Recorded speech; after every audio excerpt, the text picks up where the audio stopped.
খেলতে থাকো সুস্থ থাকো চ্যানেলে আমি আবার সঞ্জয় মান্না ফিরে এলাম। দাঁড়িয়ে আছি ইসলাম মাঠে। এমন এক ব্যক্তিত্বের সাথে দেখা হয়ে গেল বহুদিন পর, যে দাদাকে দেখে আমরা অনুপ্রেরণা পেতাম। তিনি হচ্ছেন আমাদের প্রিয় লালাদা, দিলীপ দত্ত ওরফে, ভালো নাম না লালাদা বলেই আমরা চিনতাম ছোটোবেলা থেকে। তো দাদার সাথে এখন দেখা হয়ে গেল। আমি ছেলেকে স্কুল দিয়ে ফিরছিলাম, হঠাৎ দাদার সাথে দেখা হয়ে গেল।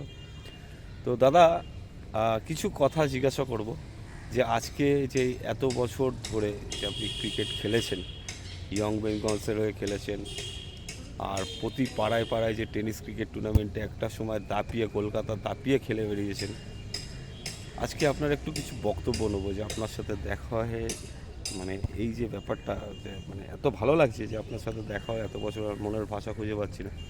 তা আপনি কিছু একটু আমার দর্শকদের বলুন আপনার খেলা নিয়ে। আপনি কোথায়? আমি তো 70 সাল থেকে খেলছি। রাস্তায় তখন টুর্নামেন্ট হতো আমাদের। সাউথে থাকতাম তো, লেকের ওখানে। তখন রাস্তায় আমরা টুর্নামেন্ট খেলতাম। টুর্নামেন্ট ওখান থেকে খেলতে খেলতে তারপরে আমার পার্টনার হয়ে গেল সুবীর চন্দন। তো আমার বিরাট বড় পার্টনার ছিল টেনিসে।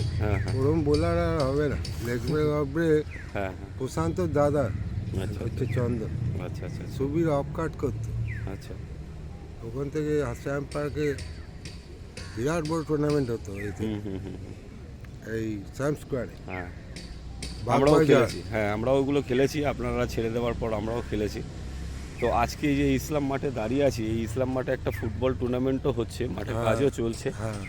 তো একটু আমি মাঠটা এখানে আমি বলবো, সঞ্জয় দার সঙ্গে আমার দেখা হয়ে গেল, খুব ভালো লাগছে। সঞ্জয়, আমরা একসঙ্গেও খেলেছি। হ্যাঁ, অনেক পুরনো, অনেক দিন আগে খেলেছিলাম। তখন আমরা সবে উঠছি, আর আপনি তখন দাপিয়ে আপনি রিটায়ারমেন্টের দিকে যাচ্ছেন আর কি। 2000-এ রিটায়ার করলাম। 2000। আচ্ছা, 2008 পর্যন্ত খেলেছি ডিউ। আচ্ছা আচ্ছা আচ্ছা। বলছি, আপনি কত বছর মোটামুটি ক্রিকেটটা খেলেছিলেন? 37 বছর। 37 বছর ছিল। ওইটা খেলেছি, টেনিস খেলেছি 21 বছর। আচ্ছা, 70 থেকে একটা সময় 21 না, 2070 থেকে 2000। একটা সময় দাদা 30 বছর, 32 বছর টেনিস ক্রিকেটে কলকাতার একজন লেজেন্ড প্লেয়ার আমার সাথে দাঁড়িয়ে রয়েছে।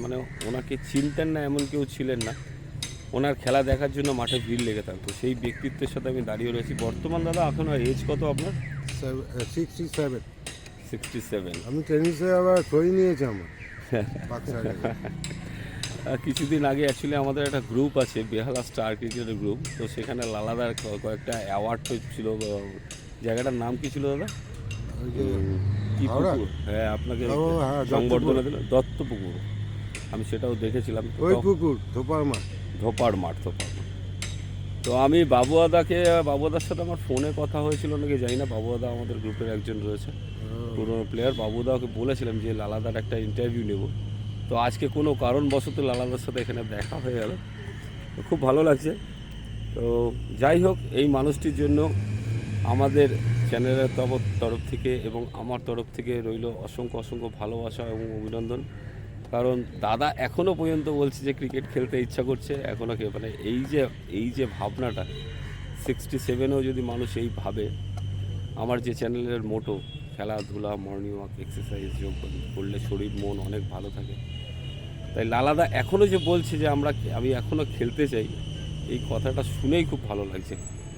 আর কিছু বলার দাদা? না, আর কিছু বলার নেই। লালাদার ব্যাপারে যতই কথা বলতে যাব, এত ভালো ভালো ইনিংস আমরা ছোটবেলায় দেখেছি, বলার মতো না।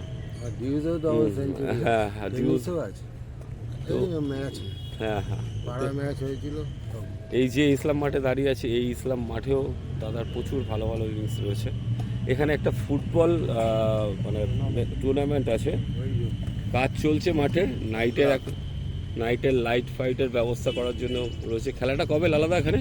এই তো পরশু দিন। আচ্ছা আচ্ছা। যাই হোক, আপনারা আমাদের চ্যানেলটি লাইক করবেন, শেয়ার করবেন, সাবস্ক্রাইব করবেন। কারণ এই চ্যানেলের একটাই উদ্দেশ্য, মানুষকে সুস্থ রাখা এবং ভালো রাখা। আপনারা সবসময় ভালো থাকবেন। ধন্যবাদ। একদিনের দিবারাত্রি নকআউট ফুটবল প্রতিযোগিতা ও অভিনব দে মেমোরিয়াল সেশন। উইনার্স 1,00,000 টাকা এবং রানার 70,000 টাকা, বেস্ট প্লেয়ার 10,000 টাকা। অর্গানাইজ বাই ডেথ ফাইটার্স 25 জানুয়ারি, মানে 25 তারিখে 2025-এ খেলাটা হচ্ছে। Entry fees 5,000। তো আজকে এই মাঠটা পুরো এই মাঠেই খেলা হচ্ছে, মাঠটাও দেখিয়ে রচ্ছে। আর লালাদাও আমার সাথে ছিল এতক্ষণ। আমরা একটুখানি এখানে আসবেন, এখানে ভালো খেলা হয়, পারলে আপনারা এসে এখানে খেলা দেখবেন, ভালো লাগবে আশা করি। ধন্যবাদ।